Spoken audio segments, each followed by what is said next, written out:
Look, it hasn't been an easy ride. I don't want to come across as like, look, there's a world of experience in this brain, but that's and there's some gray hairs. I don't not very many yet, but there are some, and those are from some big colossal mistakes that we've made along the way. And I think that um, examples of that are um, scaling too quickly when we don't think we thought we were prepared.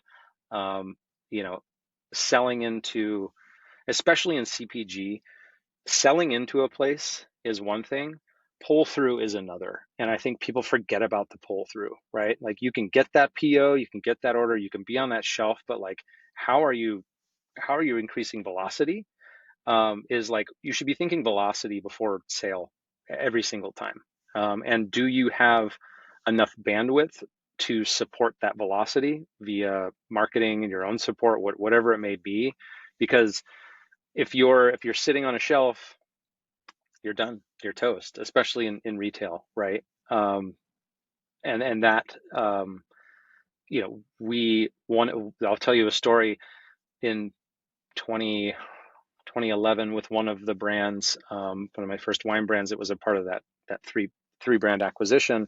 It was a brand called Epilogue, and we were killing it out of the tasting room, and we had a great direct to consumer channel.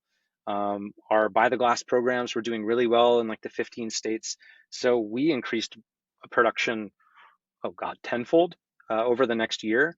We're like, all right, we're just going to push this into like Kroger and be everywhere. And we got placements in a lot of places, but I think we ended up sitting on 5,000 cases. And when you are dealing with consumer packaged goods that have an expiration date or a perceived expiration date, um, consumers don't want them once they hit that moment, or retailers will send them back, right? We never had anything sent back, but I think about these like 365, our food's good for a year, and then what happens?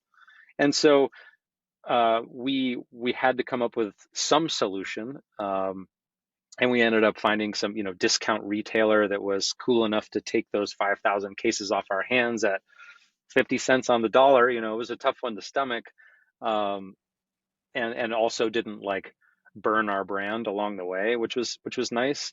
Um, but I think that like that was one of the hardest lessons I learned, that we got a little too big for our britches, and we didn't have anyone checking checks and balances. And so having that right advisor, that right mentor, whomever it may be, um, we didn't we didn't have. We just thought we were kind of untouchable. This ride was going to last forever, and boy, did we come to an abrupt halt there for a moment. We rebuilt, and it was fine, but it was a big sting.